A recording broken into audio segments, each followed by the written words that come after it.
I wasn't quite sure how to really start this talk, so I thought I'd start with an XKCD cartoon, which I like, just to set the scene, and also really just to sort of calm everybody down before the next slide, which there is a trigger warning for. So there we go. So whilst we're talking about careers, obviously, I'm sure, hands up who knows who that is. Okay, now keep your hands up if you know what undergraduate degree, what subject undergraduate degree that person did. Hands up high, let's see. 1, 2, 3, 4. 4 out of the whole room, that's interesting. So, one of those 4, shout out. Geography. Yes, geography. So, yeah, Theresa May studied geography at Oxford. And I'm not making any associations, but I started off studying geography at Sheffield, and then during my degree moved over towards the ecology side and ended up graduating in ecology, so I'm trying to move that on. And started realising that I was fascinated in plants. And so the next XKCD cartoon, and the last one, is how worried you should be if you see local reporters interviewing scientists about a breaking news story by field, from least worried to most worried. And I quite like this. For several reasons. One, particularly because botanist appears slap bang in the middle there, which I think is okay. You know, if you see an astronomer who's studying the sun, then I think it's time to start worrying if you see that on the news. But I also quite like the fact that nutritionist is down here to the left, slightly ahead of an economist. But as a plant nutritionist, it kind of makes me sort of amused that perhaps moving away from perhaps some of the more important, exciting science like virology and entomology and all these things up there that are perhaps more immediate, and then moving back here towards nutrition and perhaps even some of the economics as well of that. So what does a plant nutritionist do? Well, I think the simplest way to explain that is to really do the pie chart of what constitutes a plant. This is the elemental composition of plant material on a mass basis. And basically a plant nutritionist studies this little portion, which is everything else. So all the photosynthesis and water stuff goes on in here, and plant nutritionists really study this little segment of plant nutrition. And then if we break that little segment down, you'll see these are the main essential elements in plants: nitrogen, potassium, calcium, in decreasing order of abundance. And actually, as a plant nutritionist, I found myself studying this little sliver here, which is others. So there's lots of micronutrients in here, and then there's other beneficial elements and some of the other inert elements, and basically everything else in the periodic table that appears there. So that's what plant nutritionists tend to do.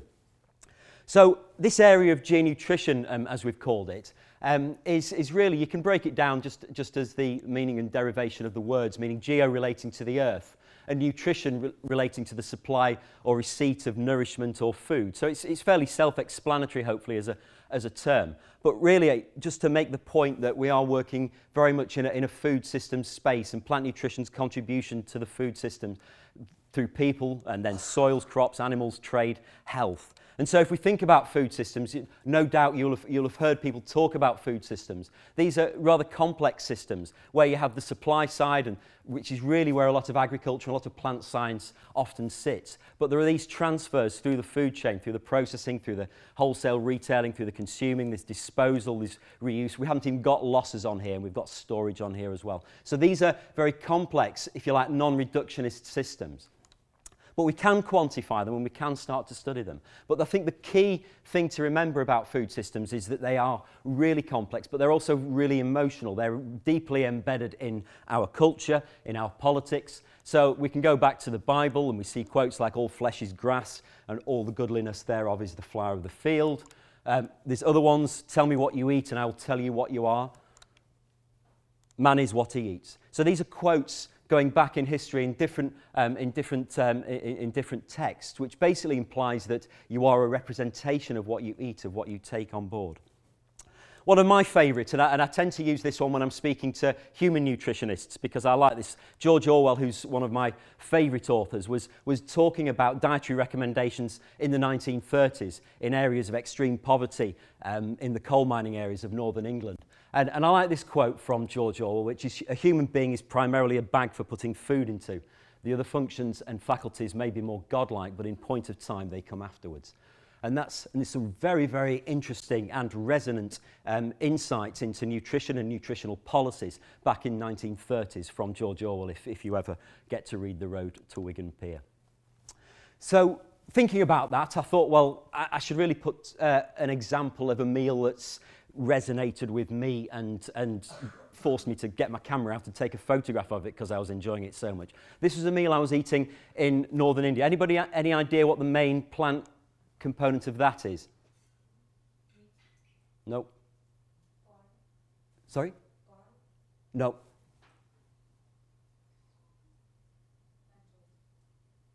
No. I'm sorry, did that second person say corn? It is, sorry, I misheard. It is corn, sorry, maize. So it's a maize roti, okay, not a traditional wheat roti. This one, any idea what that might be? It's not spinach. No, it's a brassica leaf. It's a sarg made from a brassica leaf. And the background to that is that in parts of northern India, there's a lot of mustard-based sargs rather than the spinach, rather than the palak sargs. And these have much lower oxalate contents, and so they're much gentler on the digestive system. And actually, things like kidney stones and the incidence of kidney stones is reduced if you eat a brassica variant of sarg rather than the palak variant of sarg. So these are plants, and these are parts of diets, and these are emotions, and these are things that we get drawn to. When we talk about food systems, one of the first things that we will hear, and you will hear a lot about, is the number of people who are hungry in the world. And estimates from the FAO at the moment are around 800 to 900 million people who don't have access to adequate calories at the moment.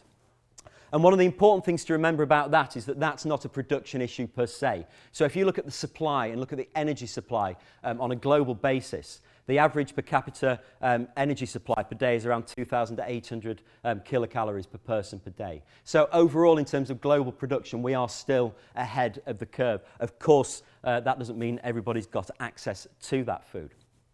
But the reason for showing that is that if we start to look at the current supply of micronutrients and the mineral micronutrients, even though supply globally is over where we are at the moment, you start to look at the supply of some micronutrients, this one calcium in the human diet. You'll start to see now a lot of the areas here in the global south, sub-Saharan Africa, South Asia, you'll see that the deficiency risks are now getting quite high. Some of them are very high, some of them are into 90s or +% in terms of adequacy of calcium supply. Globally, it's around 51% based on supply. So if you then think about the fact that actually getting on for 1 billion people don't have access to the calories due to other issues, then you can see that that figure is probably a big underestimate.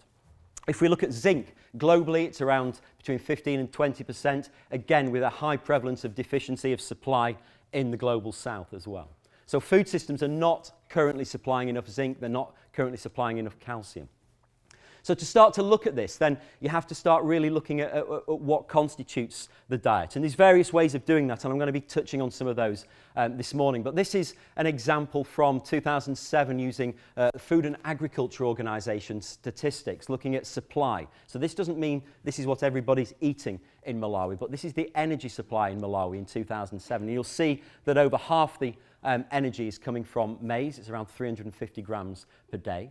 And you then go around the pie chart and you'll see these other foodstuffs coming in, and we get all the way around there. So supply around 2,000 calories per day. We get all the way around to over here, and we still haven't come across any animal-sourced products in that. And if you look at the supply data, you'll see from 2007 that there's around 60 kilocalories per person per day supply in the Malawian food system from animal-sourced foods. And that includes meat, it includes dairy, and other things as well. So you can track these back, you can track these historical data back, and FAO data go back to the early 1960s, and you can track what the calcium supply has done over that time. These are very sensitive to the way the statistics are collected. But the point of showing this is to show that this red line mirrors the black line up here. And the red line is representing the calcium supply from freshwater fish, which is quite a large part of the diet relatively in Malawi because of the proximity of Lake Malawi.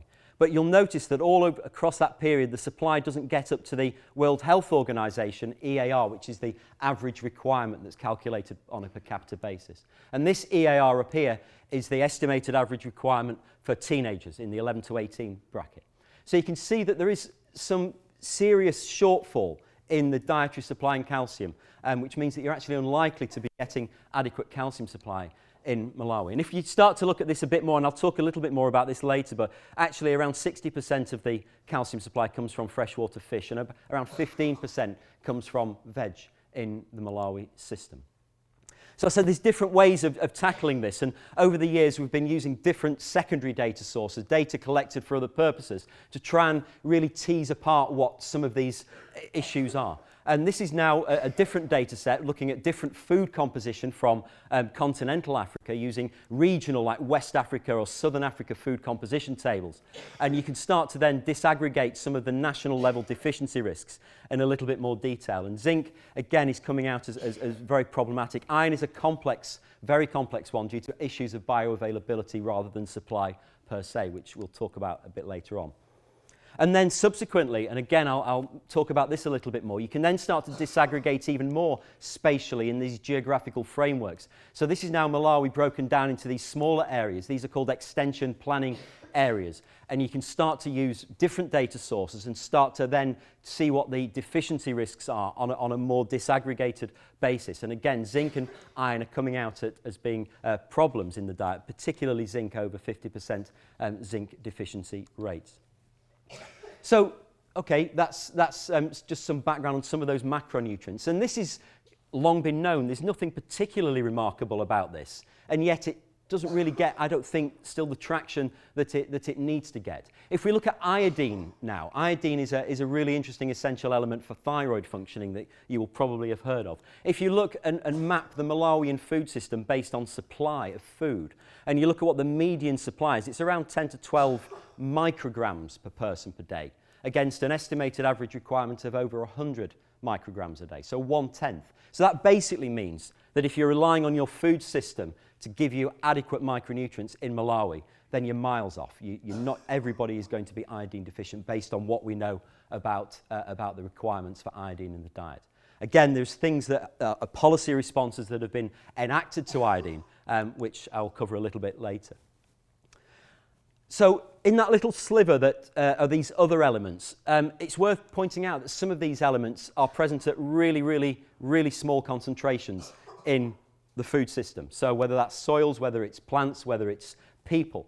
And just to try and put that into perspective, if you look at what is roughly about 1 ppb sodium, that's the equivalent of a flat teaspoon of salt dissolved in an Olympic-size swimming pool. So we're talking about elements that are in vanishingly small concentrations. And this is one of the challenges with this area, is that actually it's quite difficult to measure these accurately and precisely and consistently and reliably. One of these elements in particular that's present at these extremely low concentrations is an element called selenium. And selenium is already an interesting element in terms of its biochemistry, in that it's essential for us, it's essential for animals, but it's not thought to be, it's certainly not been proven to be essential for plants, and certainly what we would consider higher plants, if you like. So it's got a particularly interesting biochemistry, which means that there are actual selenoproteins in mammals. There are 25 genes encoding selenoproteins in mammals with different splice variants and the like. And these have been implicated, again, or very, very difficult to do direct associations with these things, but there has been responses, positive responses to in terms of immune function, in terms of thyroid function, which obviously have big implications for communicable disease, but also non-communicable diseases as well, cardiovascular health, various cancers. It's very, very complex to tease out individual causal factors, but there are strong associations between adequacy of selenium intake and status in a person and health outcomes in that. So it's a very intriguing element, and it's a really intriguing one to look at in terms of food systems, simply because of the variation that you see in the geography of selenium, if you like. So this is you're not expected to read all these. This is just to point out that you can do these types of scales where you're in a deficiency range down here, and these are around the 20 or 40 parts per billion concentration, so very small concentrations in the blood of people, where you don't have optimal functioning of these selenoproteins. You move up into this adequacy range, and you start to see the expression and activity of these selenoproteins optimizing. But then if you go above a certain threshold, very quickly you start to get into areas of potential concern in terms of toxicity as well. So these are very narrow windows, if you like, of deficiency through to adequacy through to toxicity that are very complex, and still a lot of active work going on in this area. So my entry point to this was actually working on a project with Steve McGrath, who's in the audience today. And this started out working on a UK-based project where there had been concern raised about the quality of selenium supply in the UK food system. And so if we zoom in on an area here, which is an area of eastern England where there's a large amount of wheat and arable production going on, and you start to look at the maps, this is soil selenium with blue representing low concentrations and the red representing high concentrations due to geological features in this, geological and alluvial features in this instance. The blue, the large area of blue, is indicating that most of the wheat production area in the UK has very, very small selenium concentrations in the soil. And work that had been going on at Rothamsted with Steve and colleagues prior to that had gone back and looked at this, and they'd looked and trying to sort of challenge some of the speculation that was in the media, if you like, looking at whether modern agriculture and modern intensive production had actually denuded the food system of selenium in some way. So they went back and analysed archival grain samples from the Rothamsted collection, and they showed that from the 80s through to the 90s, if you did a sample of the UK grain archive, you'd see that they were pretty consistent. There was no obvious temporal shifts in terms of UK wheat. The UK wheat grain is around 0.025 parts per million or 25 parts per billion. So very, very low selenium concentrations in that wheat grain. And what's interesting is if you look at North America wheat grain, and Canada here is an example, and you look at the wheat grain there, it's 760 parts per billion. So more than an order of magnitude greater selenium concentrations in the wheat grain coming from North America.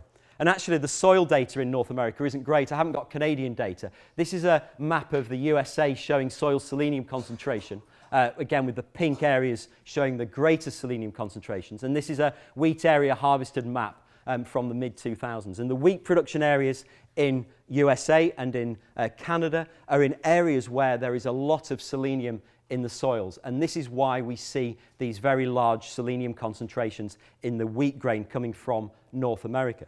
So this is a kind of large-scale food system issue that really hadn't gone noticed very much until towards the late 1990s. And this is now a graph showing the trade matrix, the wheat imports into the UK, going back to the 1961 here, where there's 4 million tonnes of wheat being imported into the UK. And then we get to the early 70s and we get to the joining of the EU, and we see tariffs, and we see then a massive decrease in the import of wheat into the UK due to the imposition of tariffs, and an increase in homegrown wheat and European wheat being used in bread production, which was facilitated by a technical innovation known as the Chorley wood process, which was a high energy intensive way of baking so that you could use the lower protein, lower quality wheats to make the popular white bread that we consume in the UK. So a couple of kind of things going on here, that technical innovation, political change, and then all of a sudden you have a massive food system change, so that we're on about 1 million, it's slightly out of date now, but about 1 million tonnes of wheat imported into the UK now. So there was a really good nutritionist, Margaret Raymond, working on this in the 90s, and she was concerned that this might have an effect on the selenium in the food system. And so she went to look at archival blood samples from different parts of Europe that she could get hold of, and each one of them, where she went to find and sample blood from Northern European populations, she would see a decrease in the blood plasma selenium concentration across that period. Very, very loose association data, but evidence, or at least weak evidence, of some type of shift going on in terms of human selenium status, potentially in a response to this massively altered food import.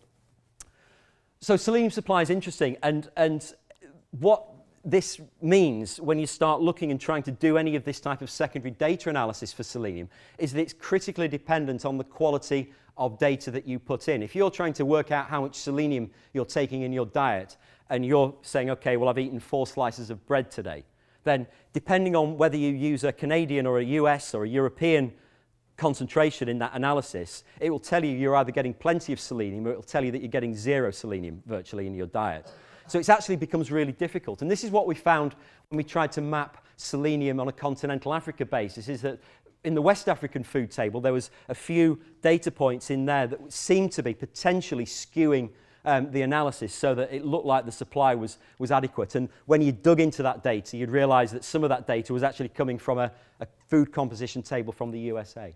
So it's very difficult to do these types of analyses with selenium. But still, where we had slightly better food composition data over in East and Southern Africa, we still saw evidence of quite high selenium deficiency risks in some of these food systems.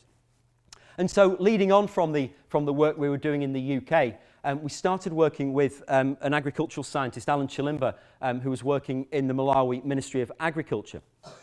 And he was very interested in selenium at the time. And I'll come back to why this was triggered in Malawi particularly later on.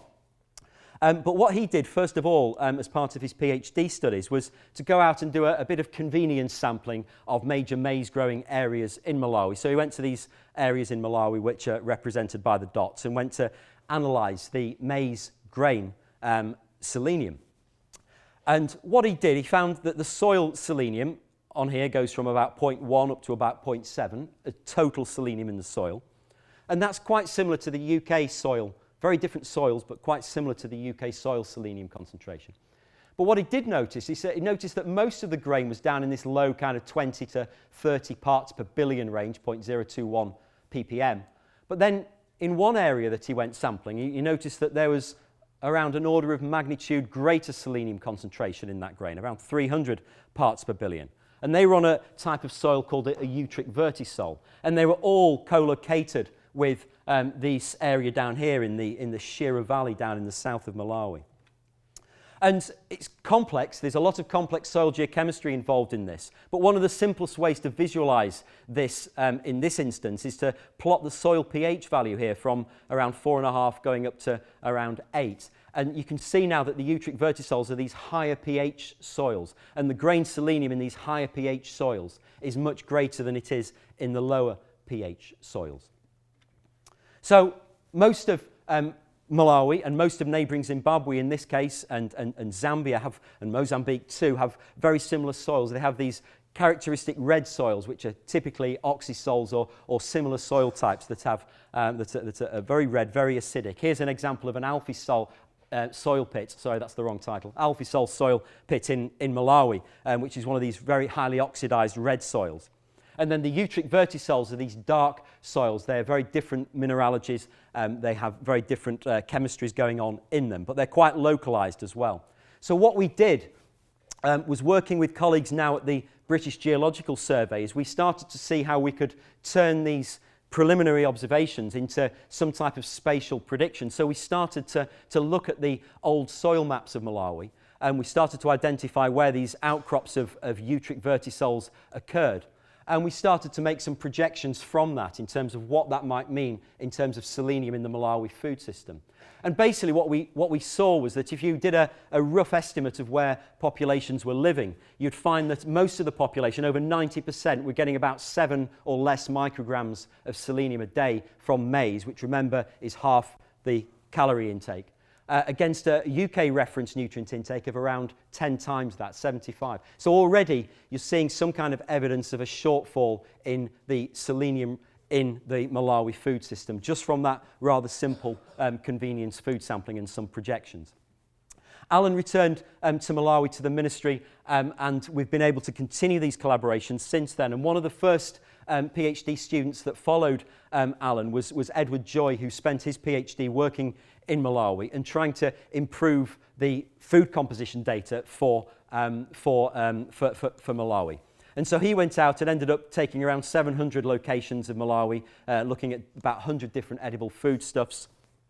And then what he did was he then took another secondary data source, which is a household survey, and started to then stitch together what we were seeing in the new food composition data with what people were now reporting at the household level in terms of what they had eaten over the last 7 days. So there's around 12,000 households in this particular study. And they were asked by enumerators what they had consumed in the past 7 days from a set of 112 items, which we then had to start to match and stitch together. These types of exercises are actually quite intensive and quite difficult just to really bring those different data sources together.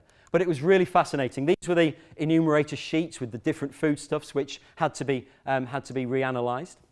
But then what this led to was the ability to be able to start to map at a policy planning area what's going on in terms of intake in this instance on this side in the red, but then against deficiency risk based on this new food composition data. And we were seeing estimates from what people were reporting and what we had measured of around 70% deficiency risks in terms of what's required at a household level. Again, there's a lot of difficulties with these types of data, but basically median supply in the population 20, EAR estimated average requirement between 30 and 40. So again, quite a big shortfall. So we'll come back to dietary diversification later and what people can do about this. But one of the interesting aspects of this survey is that it's also looking at many other socioeconomic factors. So if you look at the dividing up the households surveyed into the quintiles of expenditure in terms of effectively how affluent a particular household is, you can start to then see how that maps to food and food consumption, and you can start to then see, well, what's the relationship between effectively wealth and selenium intake. And even in the richest quintile in Malawi, you're still way below what would be considered a household adequacy in terms of selenium supply. So whilst there is a clear relationship between wealth and micronutrient intake, you've still got a major shortfall even in that richest quintile. So in terms of thinking about how you respond to this type of challenge, then there's a lot of complexity going on in there. And of course, you can then map this for the different nutrients. Iodine, here's the 99% from iodine. Selenium, zinc is coming out 57, as said. Calcium's coming out at around 50%, and iron, 18%, as shown before. So you can do a lot of this type of secondary data and stitching it together. But that still only gets you so far. That's still indirect evidence of what the challenge might be. Because when you start communicating with human nutritionists and others, they want harder evidence than what people have reported in their diets, stitched together with a food composition table. So going back to 2010 and 2011, we embarked upon one of the really exciting challenges of working with human nutritionists in Malawi. And what we did was we didn't have really any funding to do this. We had a small amount of funding to support a little bit of the field work. But what we did was we worked with extension planning areas and villagers who were willing to collaborate on this project in two different areas. One of them in the area characterised by these high selenium levels, and another area where there's a lot of other food systems work going on where there wasn't any of these eutric vertisols. And we were looking at evidence now from actual consumption in the household and looking at biomarkers of selenium status in those groups. So we had 60 volunteers from each area, split across 6 villages. These were adult women that were volunteers, 10 in each of the villages approximately. And so we can now measure in the household what's actually being consumed by taking duplicate diets and analysing those for selenium. And if you look at the villages in the eutric vertisol areas, you can see there's obviously a lot of variation in terms of dietary selenium intake. But actually, it's around this 0.05 area, which is actually above the estimated average requirement. Whereas the 6 villages in the north are all down here in the very, very low concentration selenium intake in the actual diet. So quite strong evidence based on intake. But then the more remarkable data set, and this, we got this data set in around 2012, which is when we looked at the blood plasma concentration of selenium in the volunteers. We saw that all 60 women in the area in the north, all 60 had lower selenium concentration in the plasma than all 60 women in the south. There wasn't a single overlapping data point on that. So again, we can come back to this type of map and we say, okay, well, perhaps most of Malawi are in this concentration range down here where we're suboptimal for the activity of the selenoproteins. But then perhaps in the Shira Valley, we've got areas where there's adequacy. So again, another layer of complexity in terms of thinking about what we might do to solve this. But again, those of you hopefully are thinking, well, actually, that's still only 2 areas. That's quite ad hoc. That's quite a small cross-sectional study, and indeed it is. So what the next phase was to try and develop a slightly more systematic approach to looking and profiling what the selenium status in the population was. And the next PhD student was Felix, who was working in the Ministry of Health in Malawi and working with colleagues who had worked on the previous study, Jalita, who works in the public health labs in Malawi as well. And so we decided to try and work on extending this evidence base by working with something called the Malawi Demographic and Health Survey, which is a survey that rolls out every 5 or 6 years. And again, it goes to the same villages, the same enumeration areas. It goes to about 800 areas across Malawi. And if we zoom in on this map, you can start to see some of these areas now appearing. And so if you zoom in, you'll see some areas in brown and some in purple. And these are areas where different demographic and health indicators are measured and different biomarkers of status. And in terms of policy, the big policy focuses have been on iodine, on iron, on vitamin A, but also more recently zinc. And so what we were able to do with the last survey was to start to think about selenium as well as an additional micronutrient that might be a challenge. And so this is a huge operation that's going and going to these different villages. So the demographic and health survey goes to 800 villages. The micronutrient part of that goes to a subset of around 110. So these are big mobile labs run by UNICEF and various partners, and urine is sampled, blood plasma is taken, or blood is taken and then spun down and stored. So there's a lot of mobile freezer units, and it's a very, very big logistical operation. And to cut a long story short, this is what we predicted from Alan Chilimba's paper. These are the locations of where the biomarker data were taken. And this is now interpolated blood plasma selenium from those areas. So hopefully you might see here, it's a little bit difficult with the colours, but hopefully you might see that there are evidence of larger selenium concentrations down in the south, and again where you get closer to the lake, which is actually where you get quite a lot of these eutric vertisols that aren't captured on this soil map. But it's also where people are more likely to be consuming fish and other foodstuffs that are higher selenium content, so they're likely to have better quality diets in those areas.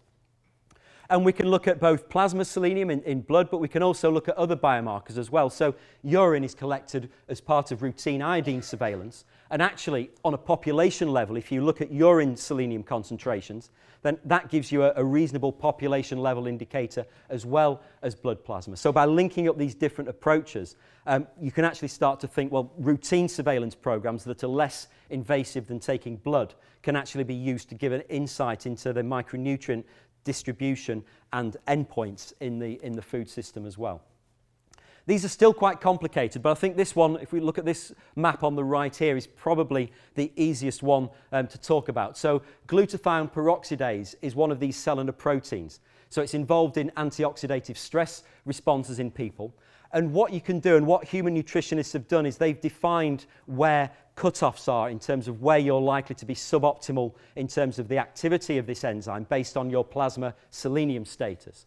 And what you can then do is you can then use geostatistics to say what's the likelihood based on your plasma selenium status of being above or below that based on somebody who's living nearby to you. So you can see now that these red areas are where you're highly likely to be below this threshold.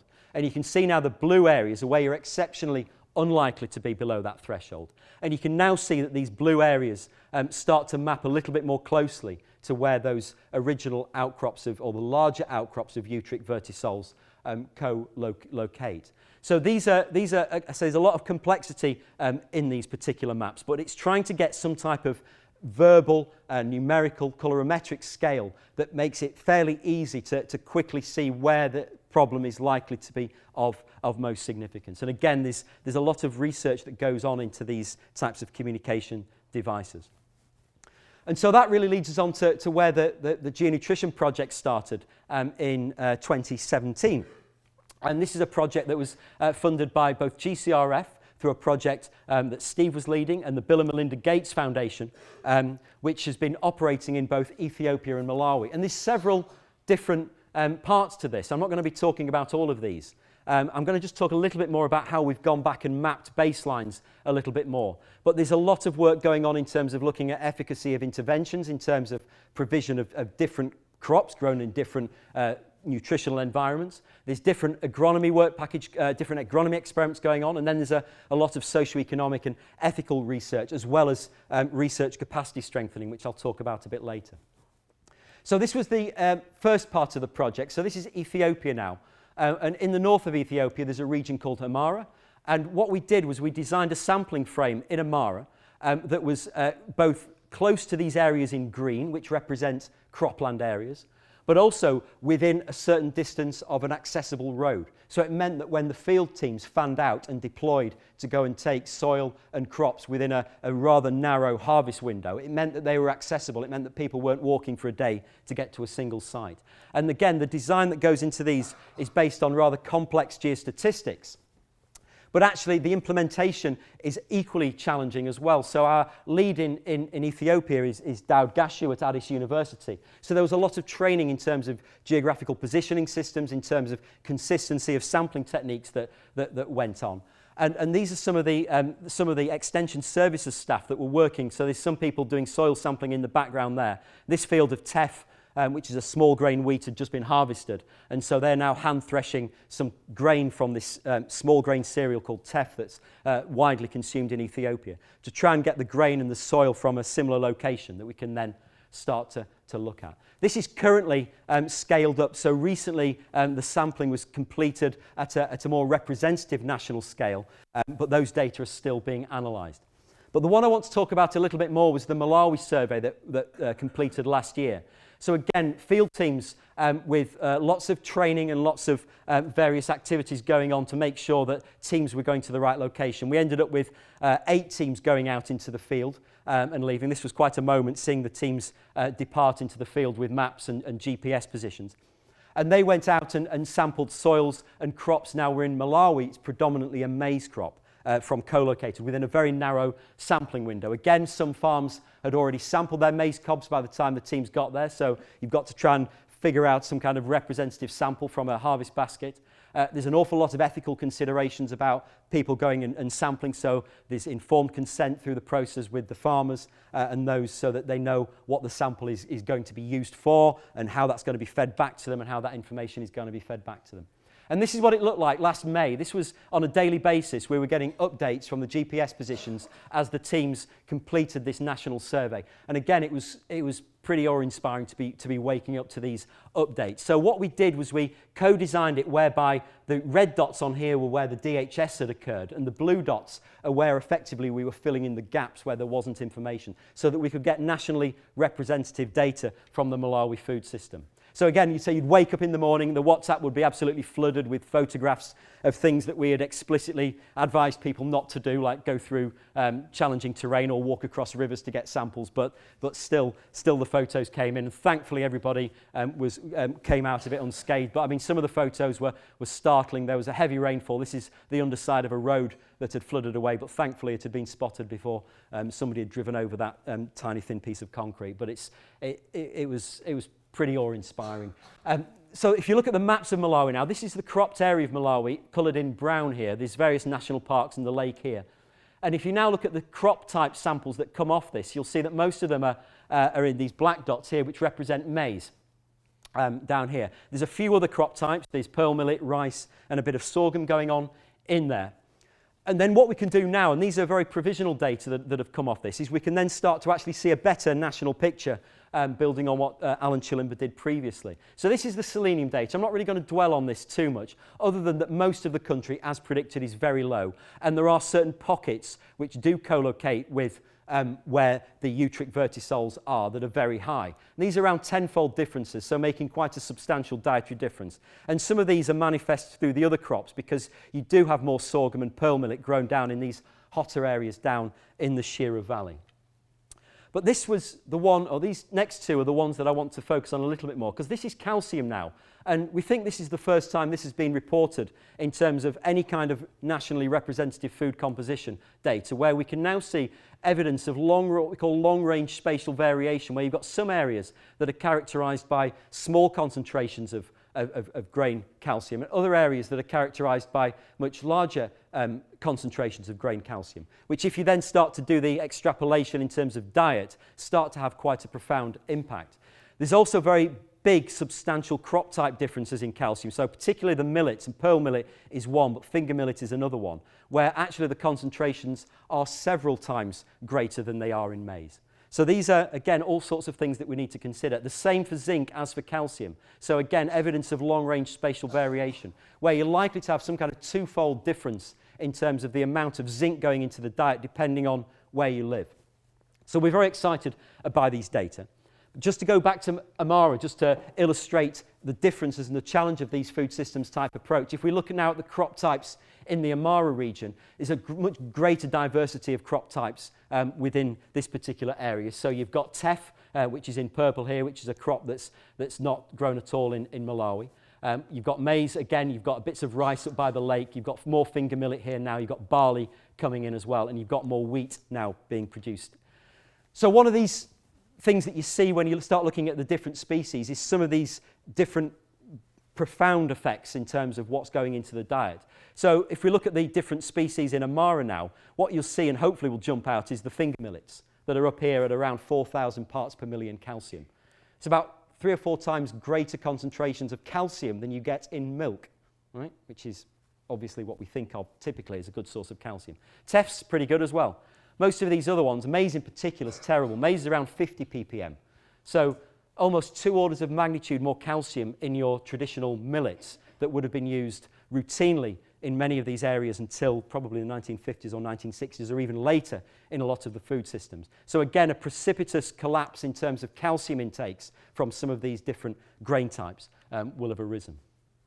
We also see these very large differences in grain selenium. This is now the Teff data for Amara region, showing a big west to east gradient where you're going from around 20 ppb in the west all the way through to around 400 to 500 in the east, again driven by soil properties.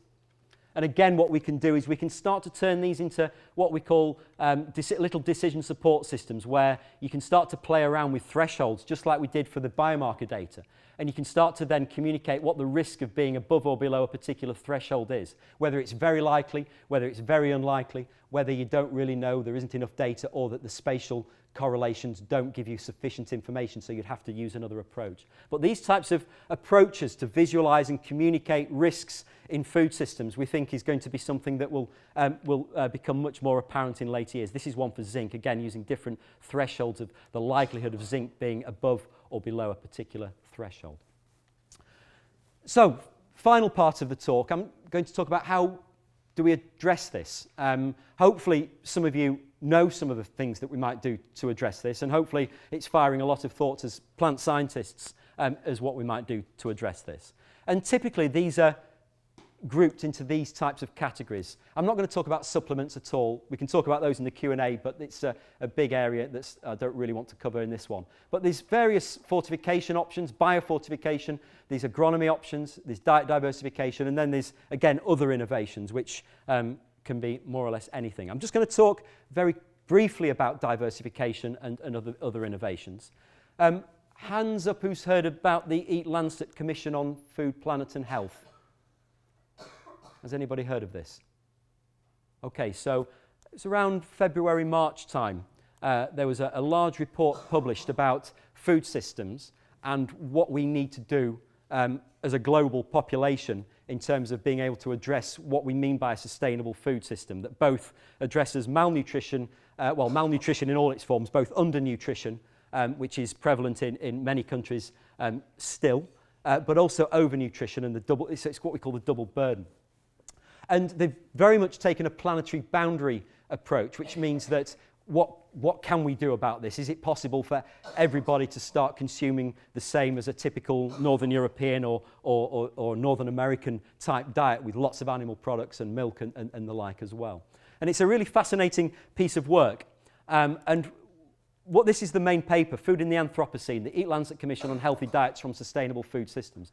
And I really suggest that you go and read this, because a lot of the policy frameworks for what will be funded in terms of both innovation space but also in terms of research space is going to be driven by the findings of this very large report.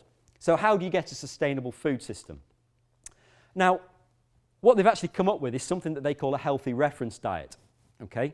Now, I'm hoping that there's already sceptical things firing in your heads about what that could possibly mean, given all that we've said about context and specific food systems already.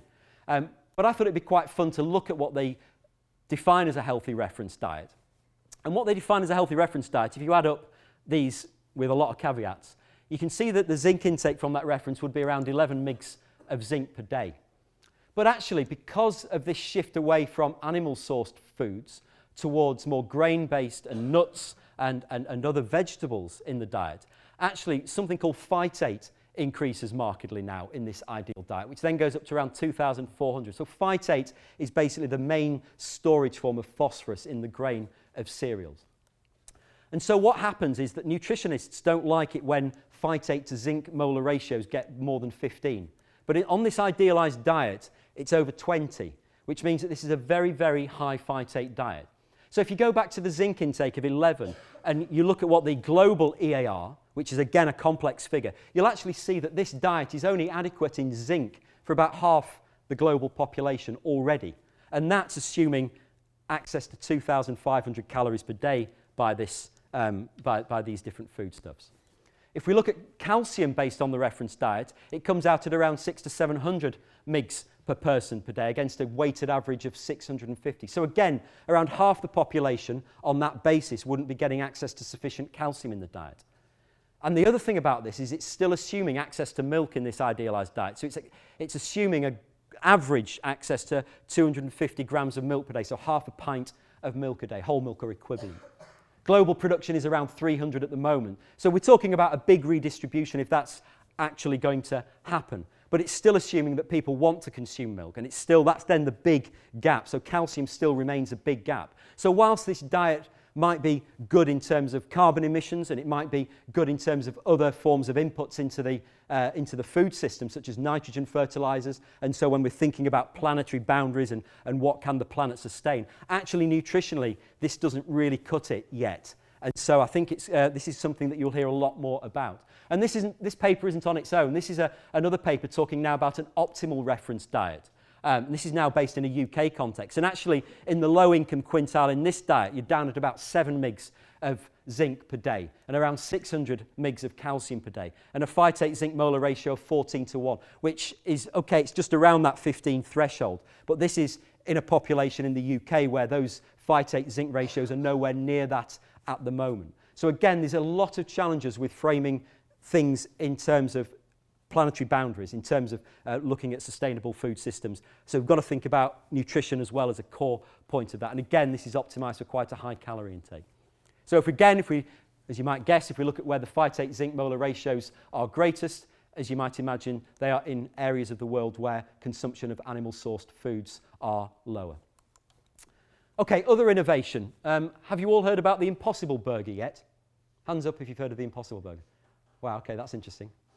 That's most of you. So this was a quote from the Washington Post in May, which is the CEO of Impossible Foods, saying that we're dead serious about completely replacing beef by completely eliminating the economic incentive for animal farming and fishing by 2035. So it's an ambitious goal, and it will be really interesting to see how that takes on. But it's likely that innovations such as this, it may not be this one, but it may be something else, that will be coming along that will actually have a much more profound effect than perhaps some of the policy levers that people are talking about when it comes to things like the Eat Lancet report. And so it's worth remembering that and worth thinking about how innovation and how we need to create that innovation space to be able to do things and discover things. We don't know what's going to happen. People will tell you they know what's going to happen, but they don't. So remember that as well. I think that's really important. So fortification, biofortification and agronomy then as some of the things that we can do perhaps at a more global level. Fortification, the classic example is always iodine, and if we look at the iodine fortification programs, again they're particularly targeted in most of the global south, where you have globally, I think it's 80% of people have consuming iodized salt, which is a tremendous success story in terms of getting iodine into food systems. But this isn't without problems. In the UK, we don't have iodized salt, and that's because the nutritional and health community don't want to do that. They're wanting to reduce salt consumption, and they don't want to be using salt as the vehicle for iodine. So there's weird trade-offs going on in that particular policy space. If we look at Malawi, it's a very cheap product. It's $300 per tonne. If we look at the dietary iodine supply from the map that I showed you previously, it's down at around 5 to 10 micrograms per day. But then if you look at consumption of salt, and now look at what the dietary iodine supply. Some of the areas are now over 300 micrograms per day against an EAR of 100. So actually there's quite a lot of areas in Malawi where there's a risk, massive risk of iodine oversupply now. and that's because salt consumption is too high. So it's very complex when you're using these types of fortification vehicles to do that. So again, you've got to think about the complexities of those systems. Hands up, who's heard of biofortification? Hooray, again, lots of you, that's good. So I'm not going to talk in detail about this. There's some really good experts in the audience today as well as tutors. So if you think about biofortification, is where you're trying to increase what we call the density of vitamins, minerals in crops through plant breeding or agronomic practices, so that biofortified crops, when consumed regularly, will generate measurable improvement in vitamin and mineral nutritional status. So this has been a big program that's been running for around 20 years now, and formally with large funding, and crop release has been going on since about 2003, largely through the Harvest Plus program. And these are the different types of crops that have been released so far. These are all the non-GM versions. Again, you will have heard, no doubt, of golden rice as one of the early GM crops that had engineered to have increased beta-carotene concentrations in it, but that still, as far as I know, hasn't yet been formally released, but it's probably close now. But all these different crop types, all these different staple crop types have been fortified. Some of them are really easy to spot, like the vitamin A sweet potato, the yellow cassava with more vitamin A, beta-carotene precursors and things in, and then zinc and iron in some of these other crops as well. Wheat's been a particularly good example of getting more iron into wheat crops. And here's an example from one of the Pakistan releases, which is a crop called Zinc 2016 that was released in 2016, as you might imagine. And these are the former lead of the Harvest Plus program in Pakistan and one of the research directors from an agri-services fertilizer company, showing what the seed multiplication looks like before it starts to go out and be distributed to farmers. And so this kind of leads us on to the next stage as well, because vitamin A is easy. It looks orange or it looks yellow when you see it, so it's kind of easy to bring into breeding programs. When you're dealing with zinc and when you're dealing with iron, you can't see the difference. So you then have to rely on trust for people to say, yes, that's actually got the iron and zinc into the system. And actually, when you start to look at soil and ag systems in the main wheat growing areas of Pakistan, so this is Punjab and Sindh provinces now, and we start to use these same scales, and we look at the areas that are in red here, these are very likely to be exceptionally low in available zinc in the soil.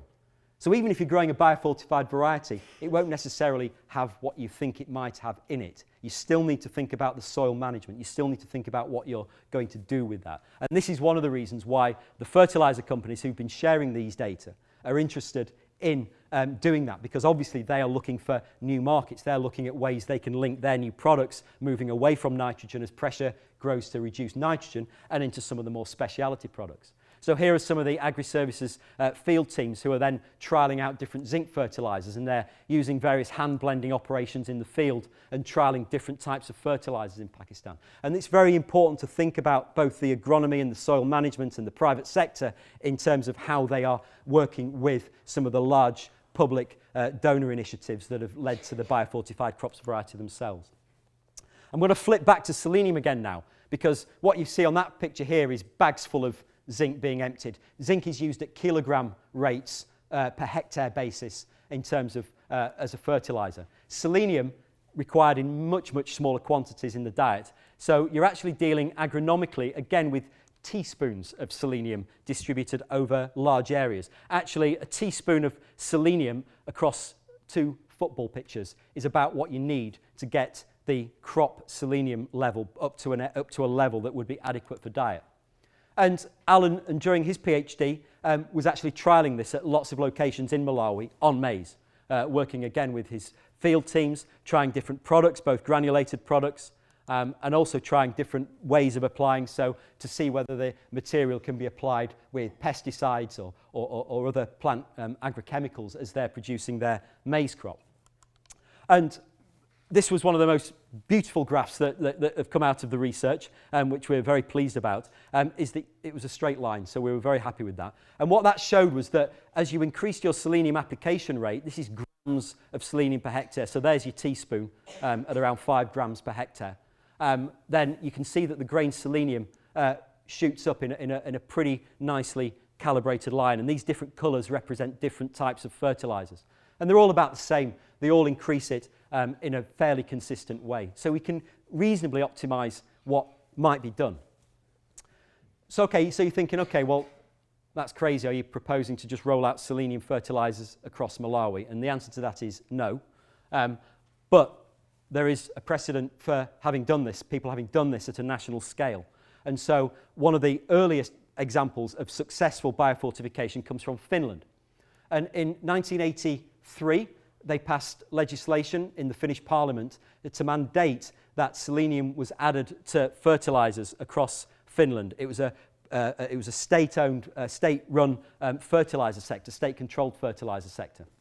And what they decided was that they would put 16 milligrams per kg into the arable, into the stuff we're eating, and 6 milligrams per kg into the forage grass sectors in 1983. And so by the time you get to the first cropping coming out in 84 and 85, you'll see now this is the plasma selenium status of the Finnish population jumping up between 1983 and around 1986, which is where it had fully penetrated the markets. So again, it's just worth pausing and thinking about that. That's a fertiliser policy going on, something being applied to the field that's manifested in a response that you're seeing in a biomarker in people during the monitoring and follow-up of that. What they did was in 1992, they thought they'd gone a little bit too high with the selenium rate, so they dialed down the volume. So they changed the legislation to go 6.6 instead of 16.6. And then you'll see a decrease over the subsequent years through to 1998. And then they thought they'd gone a bit low. So then they dialed the volume back up again, so it bounced back up. So this is my favourite graph. It wasn't us that did it, but it's just an amazing example of what can be done in a food system through a policy lever. And the very final thing I want to say is about that. It's about policy levers and about what we should or shouldn't be doing. And about 3 years ago, as a result of some of the work that we've been doing in Malawi and Ethiopia, an opportunity came up to take a position as a research fellow on a 1 day per week secondment working in the agriculture team in something called the Research and Evidence Division in the Department for International Development. And I applied, and I was fortunate enough to get the position. And so I've been working 1 day a week, working in the Research and Evidence Division, if you like, on the other side from being a researcher and actually looking at the larger programs and looking at what research is going on in different areas and what the UK government is funding through its ODA, the Overseas Development Assistance budget, with global partners. And it's been a really fascinating thing to look at. And one of the things I brushed up on a little bit before I went for my interview was this thing that had been bothering me a lot and still does. And that is what we mean by evidence, Research and Evidence Division, and who has the right to do what with that evidence? Who has the responsibility to do what with that evidence?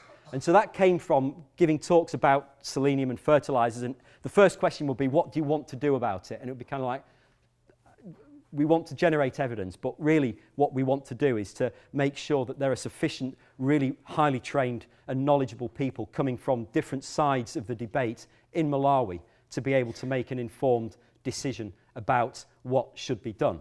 And that sounds easy and it sounds trivial, but actually in reality it's not. So there was a fantastic blog that was going on between the then chief scientist, who was Chris Whitty, and the chief economist. And there's lots of economists in DIF. In fact, it's driven by economists largely. And so they were talking about this evidence debate. And yeah, it was pretty much as you expected. But there were some comments underneath, and one of them jumped out at me. And I thought this was fantastic. And I wanted to finish by just thinking about this and reflecting on this. So this responder said, the key question is who has the right and responsibility to use this evidence that's generated by DFID and others and other partners and things. And one way to answer this question is to ask ourselves in the UK if we as a whole would be happy with USAID funding a large evidence-based campaign to reform the NHS or our education policy.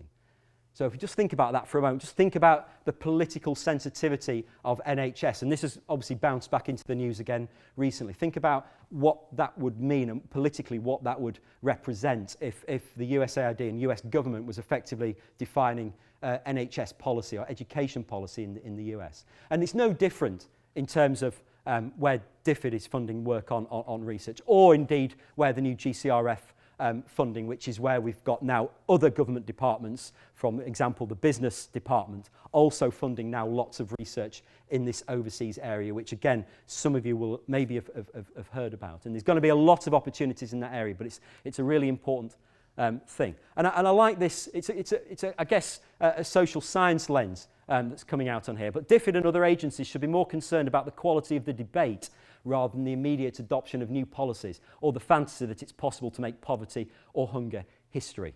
Okay, so that's really what the goal is. So whilst it's important to do the research and I say important to create the space for innovation, because we don't know what we can do yet, there's still a lot of optimism and a lot of potential in that. What we shouldn't be doing is really saying, okay, well, we know what's happening, we just need to tell you guys how to do it, which I don't think is appropriate. And so the very final slide is this one, and this is really where we have a structural problem. So if we look at now at where the capacity is in terms of doing research, and this is researchers per million inhabitants, and this is across all disciplines, it's across natural sciences, across social sciences as well. You'll see now a big gap between global north, global south.